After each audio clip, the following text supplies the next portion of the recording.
Look at this dude. Okay. This is ridiculous. This is my life right now. Okay.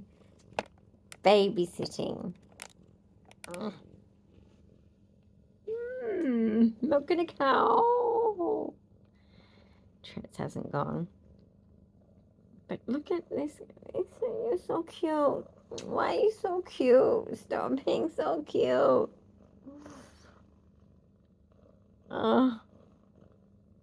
Seriously, I'm in love. Hi. Nice to... Oh, just stop it. Just stop it. Seriously.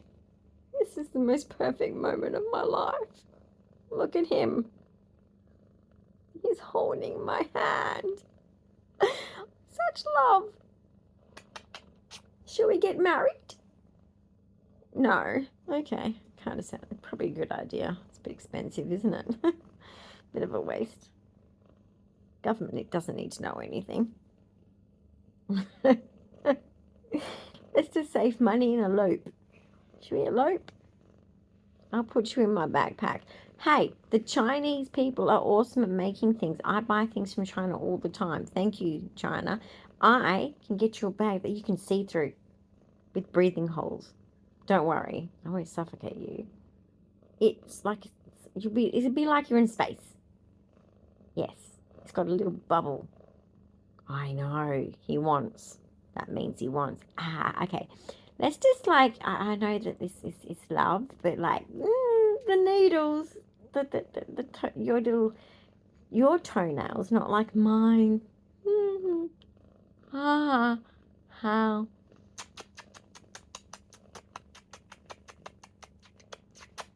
If I kiss him, then maybe he won't scratch me so hard. Okay, I know you want my hand, but if you're going to have my hand, can you be gentle?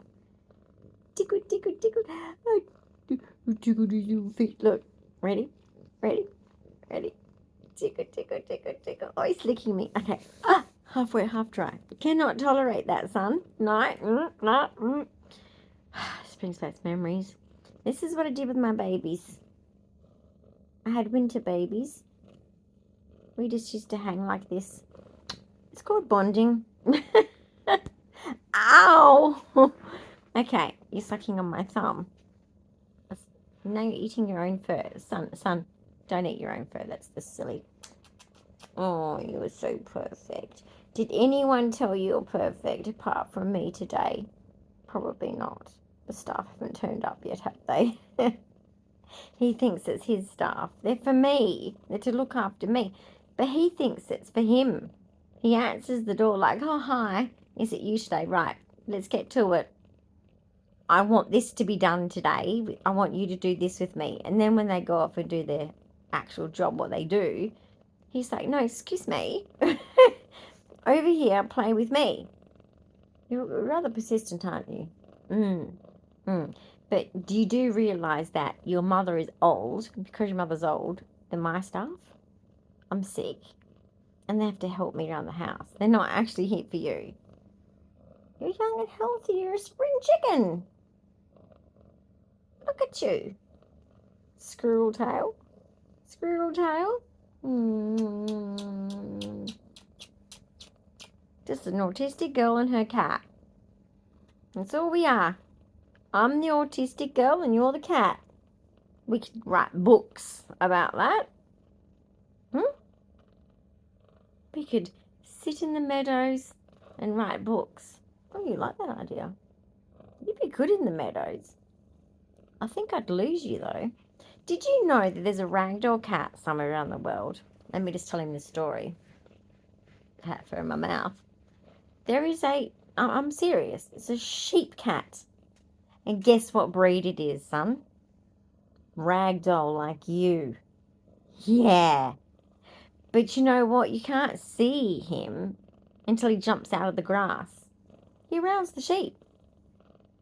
So what if we get a hobby farm and you can round the sheep? And I'll be on the four-wheeler or a small tractor.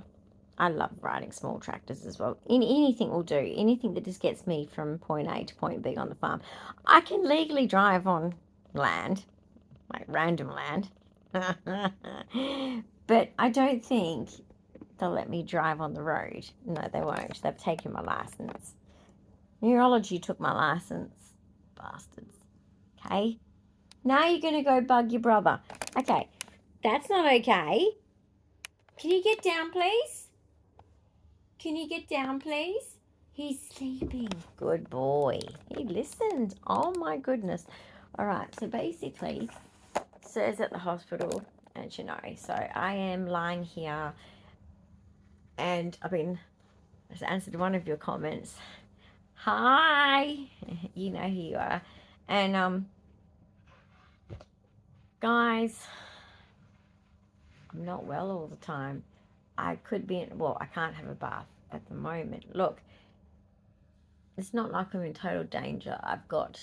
There is staff in this building, but I'm having to lay low while he's gone because my staff doesn't start till the afternoon because the change of circumstances hasn't happened yet.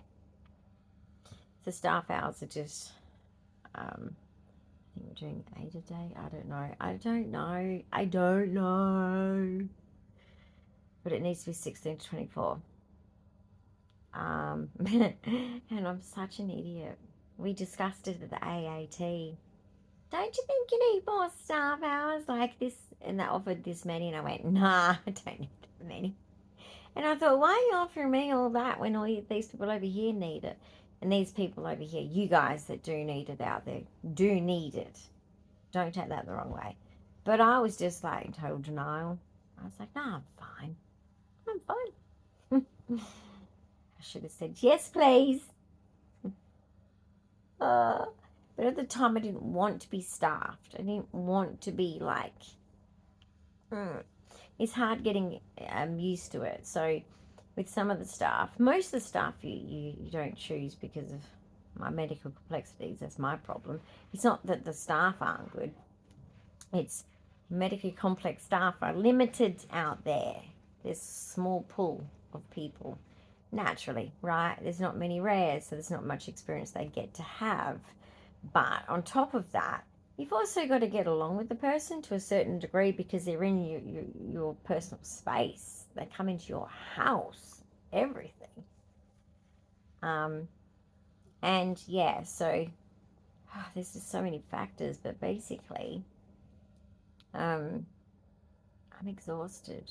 I'm not getting better at the moment. I'm feeling crap, and then here I am waiting for him to come home and go, right, we've booked you in for this date, and I'm just going to be so angry, and my pervasive demand avoidance is going to kick in, and it's going to cause me drama, isn't it? Because I'm going to be my own worst enemy, going, maybe I don't need to have this procedure, really, let's just pass.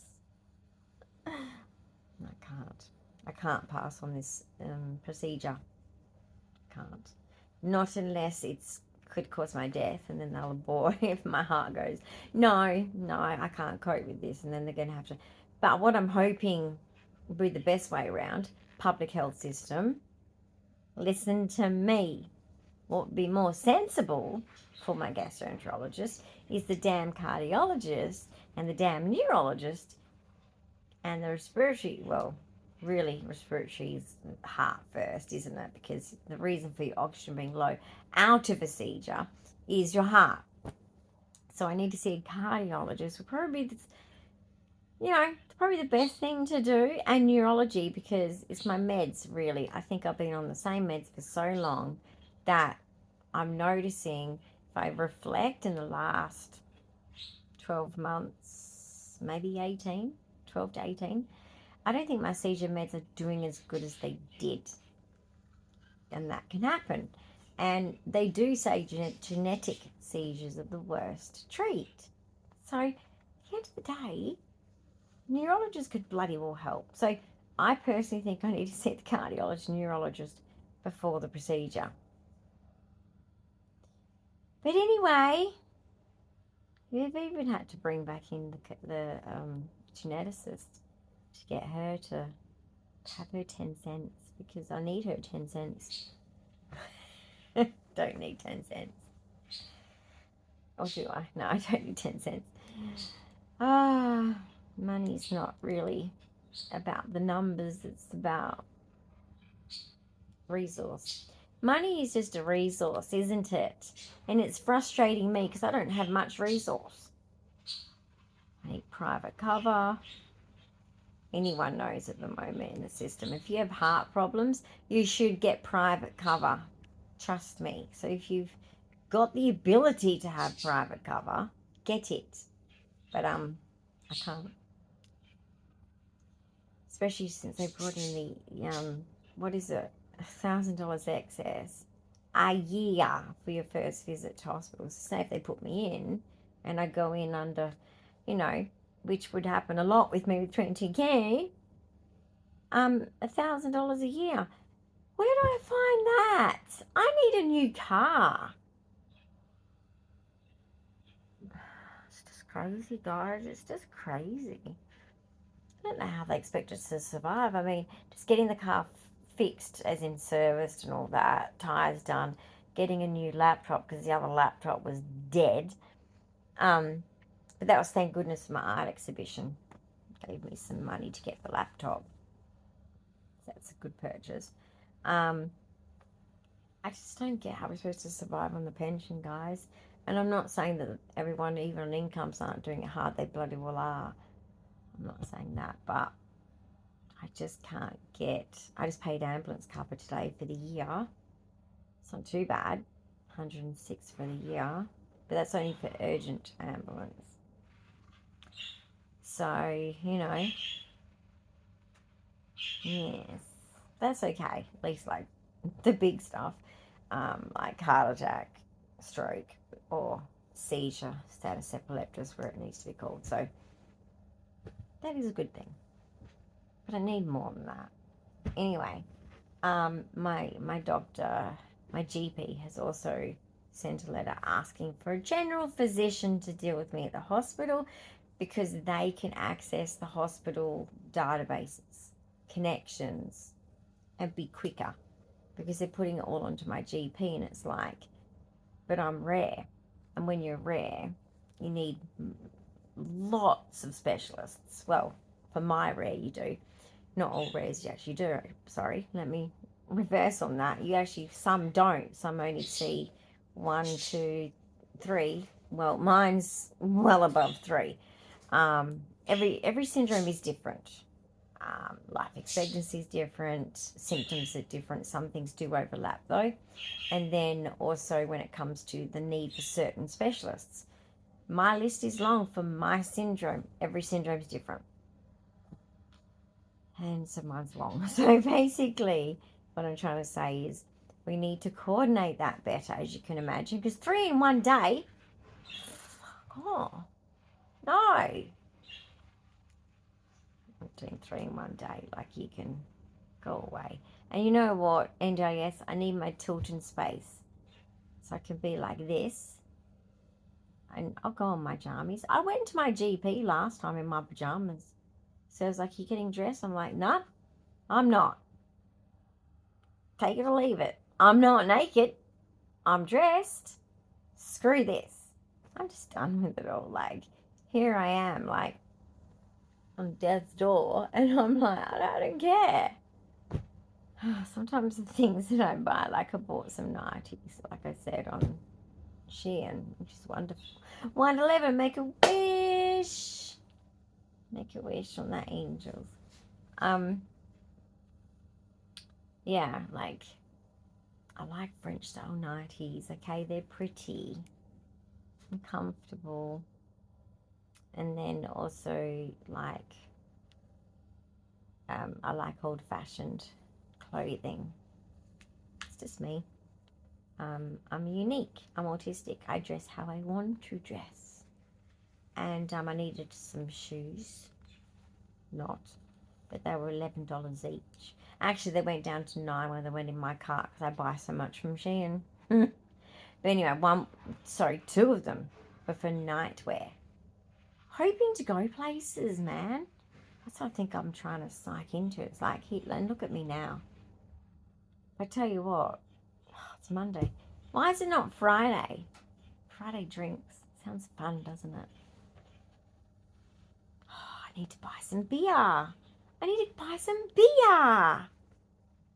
Oh, okay, I'm going to buy some beer.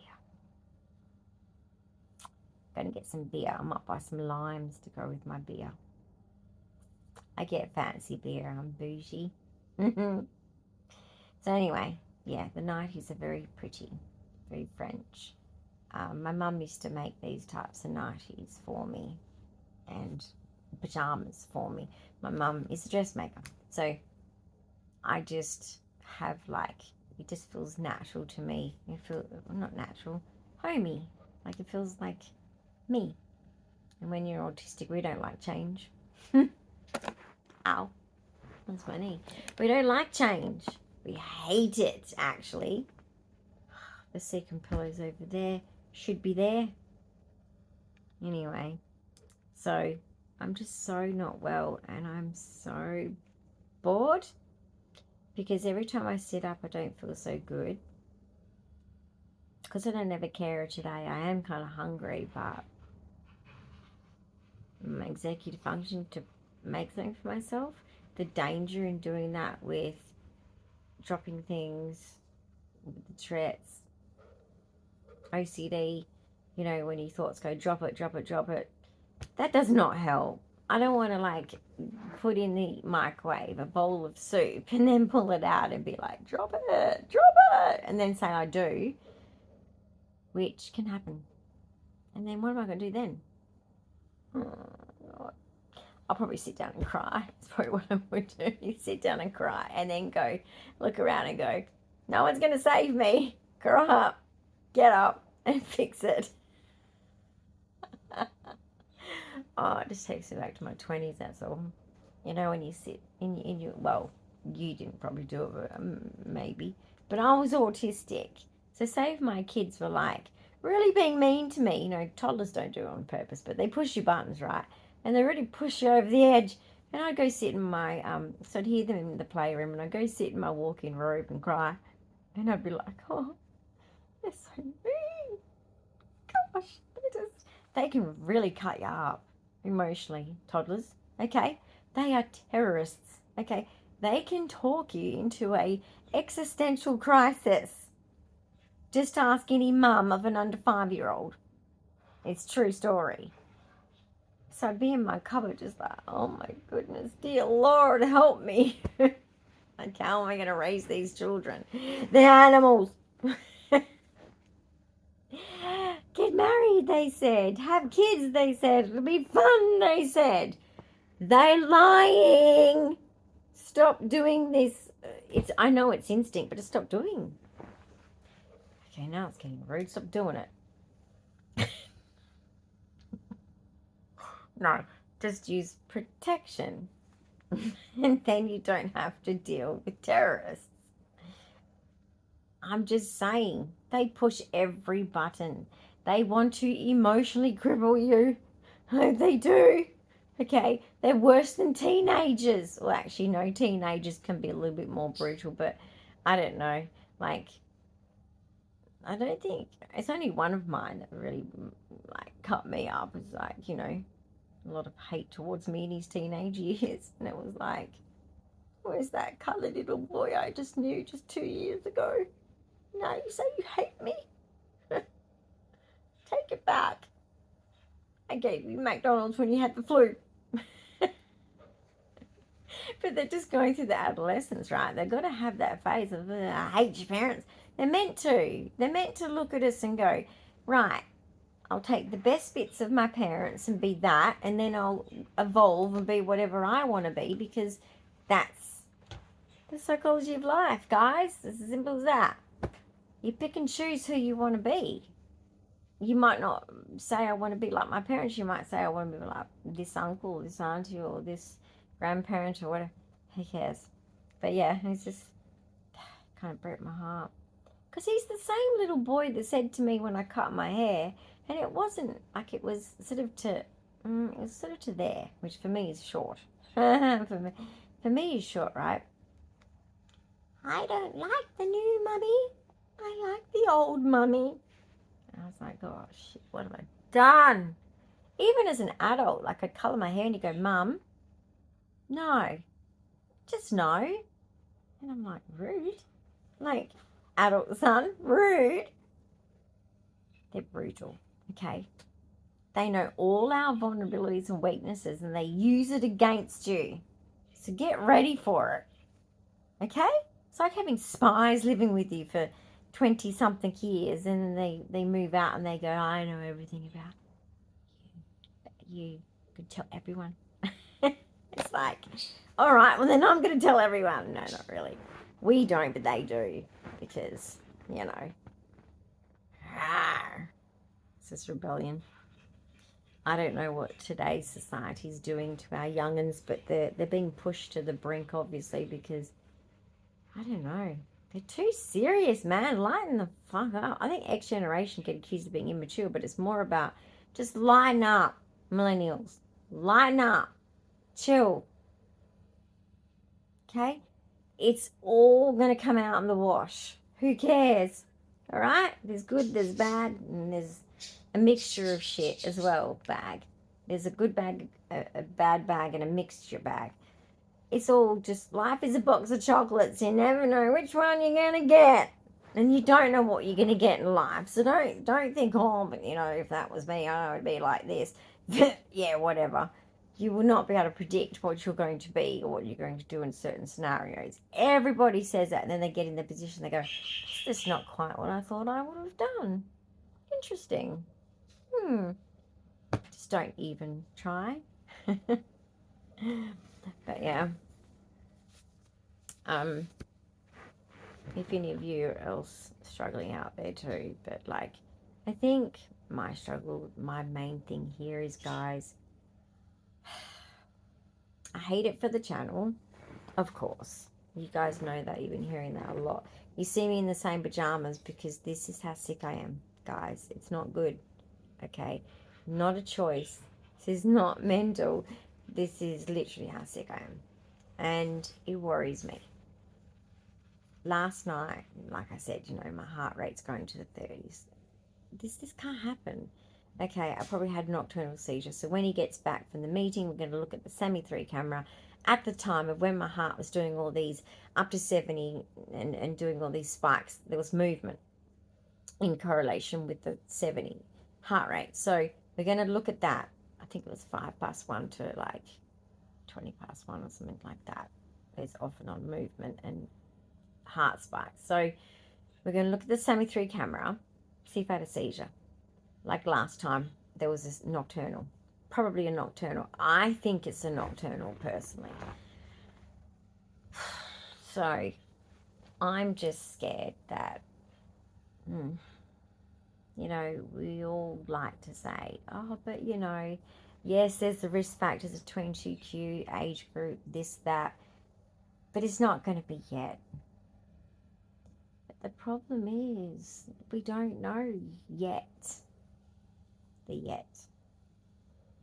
So really, you've got to treat it like it could be. And that's what sucks, I think. Because my family suck. They don't support me, which is very selfish. They're all just into money and positivity and fun in life. And here I am, just deteriorating. And that's just my reality. And I cannot cry over it because I'm too busy trying to find peace in case it's the end of my life. I do wish I had written a book because my life is a tragedy. You would be shocked if you heard about my life. You'd be shocked too at the fact that, you know, how could two rich kids, which are my parents, get together, have kids, get married at the Raffles Hotel in Perth? I think that's where they had their reception. Anyway, sorry, Pelicans. You should not have to have seen that. But basically, you know, here I am, that miracle baby that my pa said. 10 years, every hug involved that phrase. My miracle baby. I remember even at school, I met a friend. He had my birth date. Anyway, my mum picks me up from the play date. And the mums go, oh, hospital, oh my goodness. I remember they'd had us together on the same day. She looked at me like she'd seen a ghost. And I was like, looking back as an adult, it's like, makes sense. Anyway, I guess, him doing that for 10 years, and he said, we've got to take extra care of you and all this kind of stuff.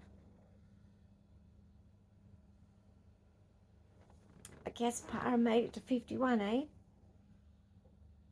And still going and not giving up. But I'm just saying, like, I'm not going to lie. I'm scared of not the dying process. I'm a believer, but, like, or just not being here anymore for people that need me. Especially my sons who just aren't making the wisest decisions. And as a mature person, anyone who's above 50 knows this to be true. They're just going to regret it. They really, really are. And it's so sad.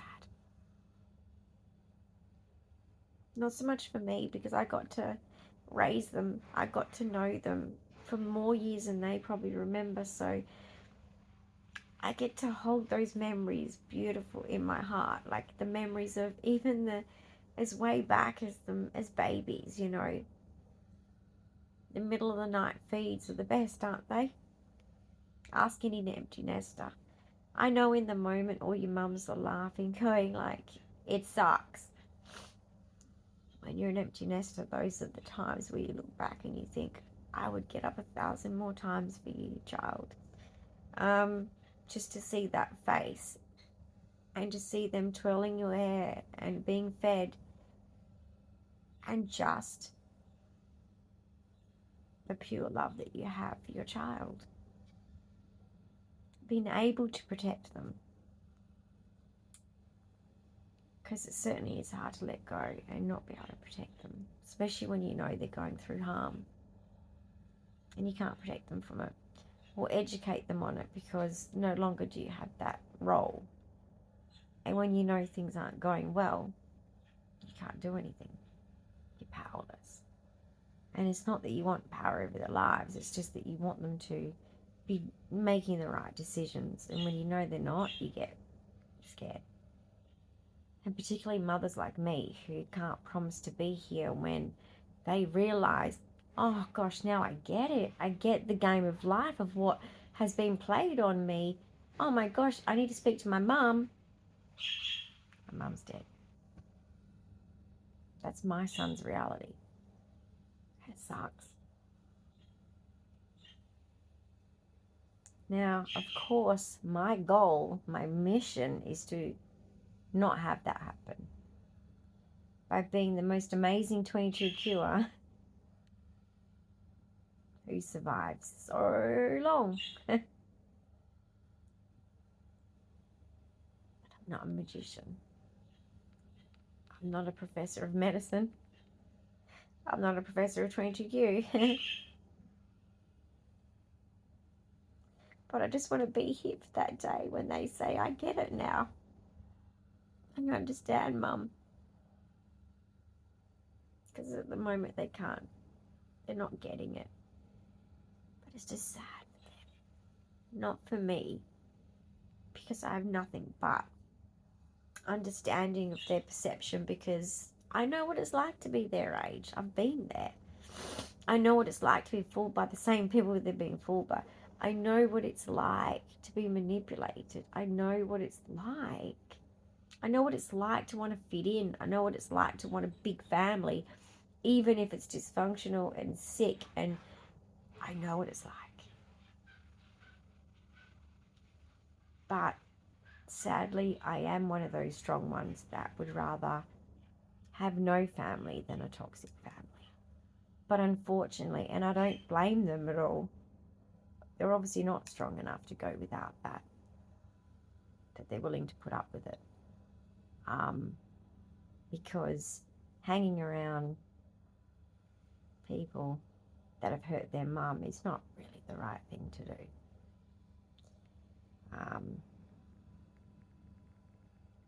You should really look after your parent first before your grandparents when they've done the wrong thing. They shouldn't be getting the reward that I earned. And we all know it. But things get twisted, as you guys know. You mature people, you guys know things get twisted. So there's nothing I can do about it. It's just life's lessons for them to learn. But the sad thing is, I'm fearful I won't be here to explain it. I'm just trapped in a shit show that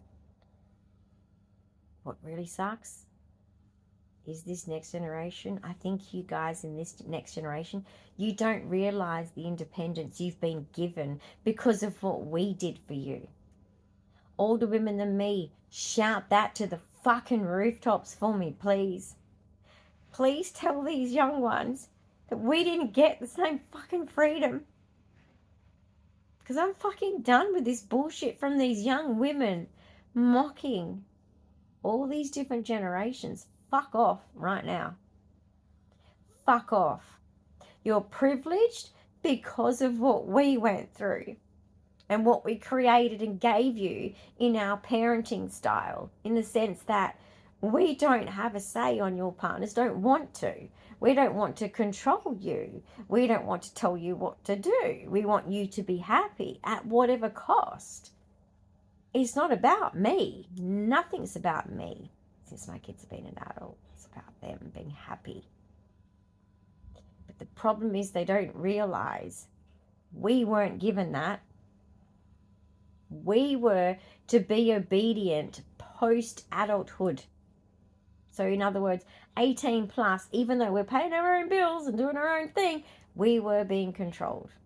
And if we didn't listen, we were punished. So you're lucky because we were told just to put up and shut up from our grandparents. Put up, shut up about it. That's your parents and respect them. So we get into trouble by them too. You don't have that. That's called privilege. And that fucking cultural generational privilege there, you are the first ones to get it, and don't you damn well throw it in our face, particularly most of us women, okay? Because you know it's still going on now. It is not equality. It certainly wasn't for the next generation as well. Unless they had a good mummy, daddy that used to pick up their fucking shit and help them out, compared to my mummy and daddy, who didn't give a shit.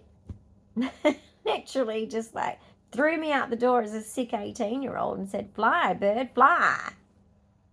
So I'm just saying, it does make me angry. Take my anger as love, though. Tough love, right? Appreciate the fact that you get to choose. Stop talking about the toxicity. Stop talking about the narcissism in your parent. Stop talking about your parent and critiquing them. Stop outing them to the public if you're doing that. You know, unless it's criminal, and I do think it's your story to tell. But I'm just saying, if your parent has failed in just like ways of, they didn't cope, there was many stresses, whatever, just let it go. Live and let live. So move on, be no contact or limited contact, whatever, and move forward in a healthy way. But picking them up, putting them on the shelf, and picking them up, putting them off the shelf, and then putting them back on the shelf, that kind of thing, just don't do that to people. That's fucking cruel, okay? And it's just not okay. But just know, you've been given the privilege to do what you want to do with your life. And most parents have actually said, go, be happy, because I never got it. Most of you have got those kinds of parents anyway. So you're the first ones to have that, guys. You won't get guilt tripped for getting divorced. You won't get guilt tripped for, I don't know, like, you just won't. Like, you're so privileged, women. You don't get it. And I'm done with the bitching and not understanding just my generation, for example. Acting like we had the same choices. We did not. And then it depended what family you came from too. Religious beliefs, etc., cultural beliefs, whatever. So please understand that. Everyone who knows this to be true, back me up in the comments, but I'm just saying, you've got it good. So live your life well. If you're one of those lucky ones, go forth and conquer. But for the rest of us, we're just survivors. Like, we're strong. X-Gen, strong. Love you all. And sorry that I'm still sick. These videos are still like they are. But for those of you that appreciate these videos, thank goodness. You know. But they will get better.